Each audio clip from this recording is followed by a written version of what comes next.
Commencer en écoutant le rapporteur de la Commission des affaires économiques pour 10 minutes, M. Romain Daubié.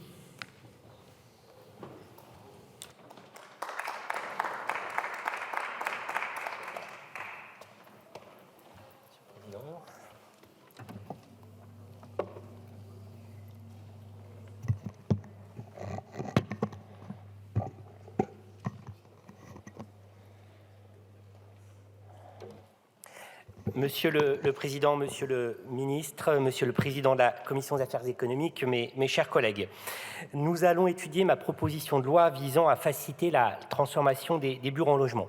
C'est évidemment une fierté pour moi de vous présenter ce texte. C'est aussi une lourde responsabilité, tant le secteur du logement est à la peine actuellement. Je souhaiterais remercier tout d'abord l'ensemble des collègues avec qui j'ai travaillé, dont le président Jean-Paul Mattei, ainsi que les acteurs que nous avons auditionnés. Je remercie également tous les collègues de tous bords qui se sont reconnus dans ce texte. Ce texte est transpartisan et le restera. Je n'ai pas la prétention de penser que la proposition de loi que je vous présente permettra à elle seule de répondre à la crise du logement que nous traversons. Mais une crise plurielle appelle des solutions plurielles. Notre Assemblée examine depuis plusieurs semaines des textes qui permettent d'apporter des réponses à cette crise, souvent dans un esprit de consensus, après l'encadrement des locations saisonnières, après la lutte contre la propriété dégradée. Nous voilà sur le thème des bureaux et la facilitation des transformations des bureaux en logement. Pourquoi ? D'abord parce que nous faisons un constat simple, les logements manquent et en même temps, il n'a jamais eu autant de bureaux vides du fait notamment du développement du télétravail.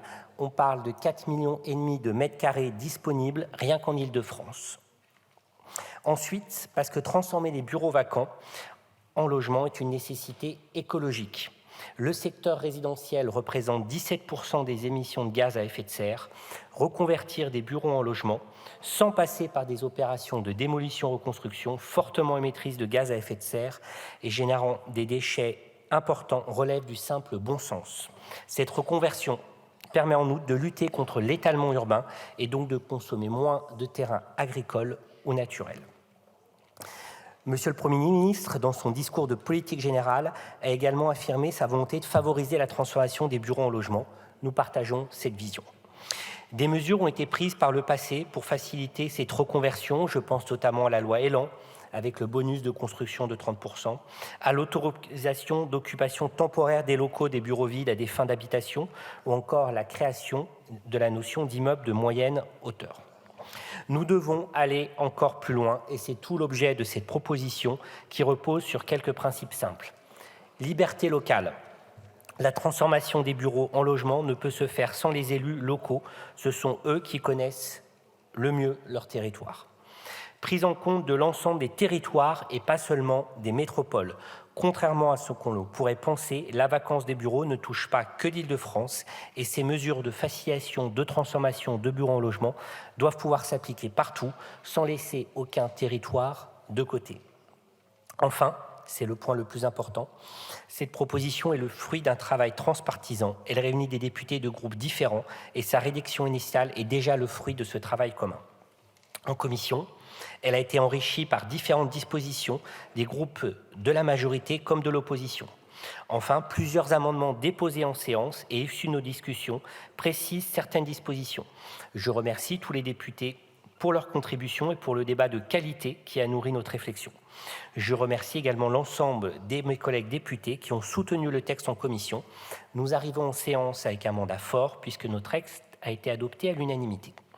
J'en viens maintenant au détail des articles. L'article 1er donne davantage de souplesse aux élus locaux.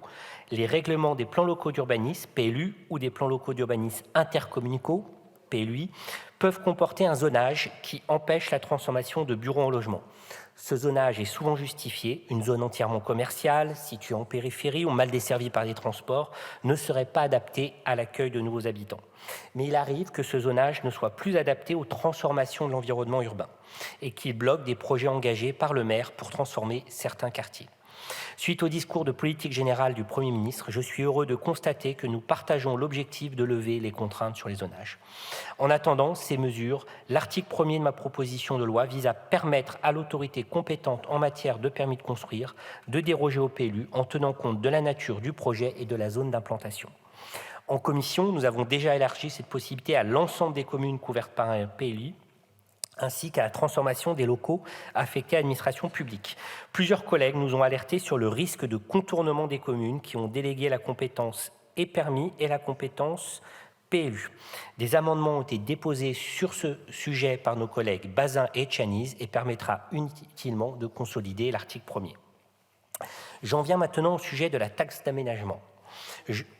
Je le sais, les articles 2 et 3 soulèvent un certain nombre d'interrogations. Je tiens d'abord à rappeler que les articles 2 et 3 ne soumettent pas automatiquement les opérations de transformation bureau logement à la taxe d'aménagement. Ils offrent seulement la possibilité aux collectivités locales de le faire. Cette différence est fondamentale. Qui ne souhaite pas ici faire confiance à nos élus locaux? Personne, je pense. On évoque ensuite le risque d'une double taxation. Mes chers collègues, les bureaux transformés en logement nécessitent des travaux profonds qui modifient la structure du bâti. L'opérateur qui le réalise n'est pas celui qui construit le bâtiment. Il y a donc une nouvelle valeur économique, une nouvelle valeur d'usage après cette opération.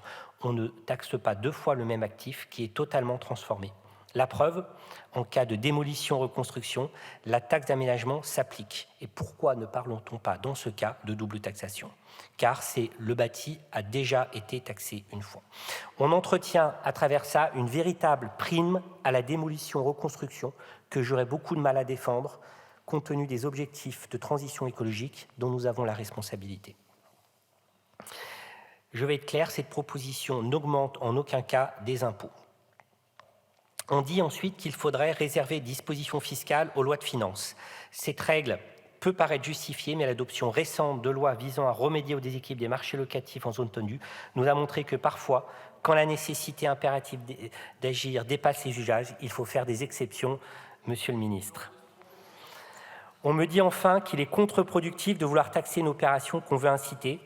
Cette telle taxe menacerait un équilibre économique d'une opération de transformation bureau en logement qui coûte déjà très cher. Cet argument est purement théorique et se heurte à la réalité des faits. De nombreux maires bloquent aujourd'hui des projets de transformation de bureaux en logement. On les comprend. Comptablement, l'intérêt est de favoriser des opérations démolition-reconstruction pour toucher à taxe d'aménagement, voire de laisser des bureaux en vacant pour encaisser une taxe foncière plus élevée que les logements. Chers collègues, cette réalité, c'est la réalité concrète des maires que j'ai rencontrés, des maires que nous avons auditionnés.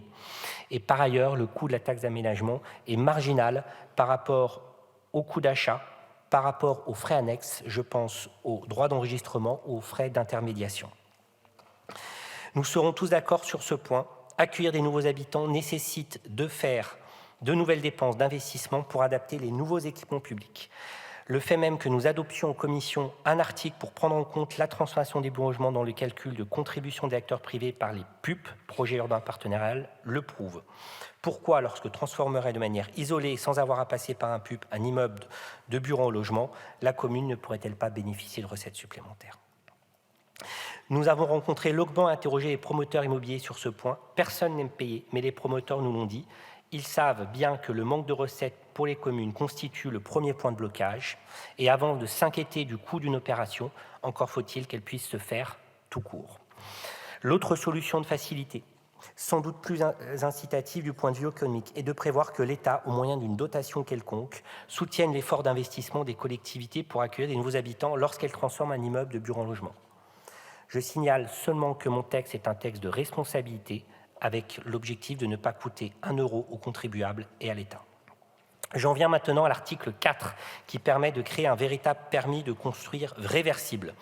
Encore une fois, cet outil sera un outil à la main des élus locaux qui pourront choisir de l'utiliser ou de ne pas l'utiliser. L'article 5 et 5 bis permettent de soutenir le Crous dans leurs projets de rénovation et de construction de résidences étudiantes. Ces deux articles permettront au Crous, premièrement, de recourir au marché de conception-réalisation et deuxièmement, bénéficier de bonus de constructibilité prévus par les documents d'urbanisme. Ces deux avantages existent aujourd'hui mais sont réservés aux bailleurs sociaux. En permettant au Crous de bénéficier, nous les ferons gagner des délais précieux et on le sait, dans le secteur de la construction, le temps, c'est de l'argent. Enfin, les articles 6 et 7 visent à faciliter la transformation des locaux professionnels et des bureaux en logement au sein des copropriétés. Aujourd'hui, un seul copropriétaire peut bloquer une telle transformation lorsque le changement d'usage d'une partie privative contrevient à destination de l'immeuble. Nous gardons un équilibre entre droit de propriété et intérêt général, puisque nous proposerons de passer à la majorité simple dite de l'article 24. Mes chers collègues, et Monsieur le Président, j'en finis, je me réjouis de l'esprit de co-construction qui a prévalu pendant l'examen de ce texte. J'espère que cet esprit va durer grâce aux mesures de simplification alliant efficacité économique et préservation de l'environnement. Ce texte peut nous aider à lutter, à redynamiser nos centres-villes, nos centres-bourgs, en transformant des espaces vacants en logements abordables. Nous devons de tout mettre en œuvre pour créer ce choc d'offre de logement qui sera un premier pas vers la fin de cette crise. Je vous remercie. Merci, monsieur le rapporteur.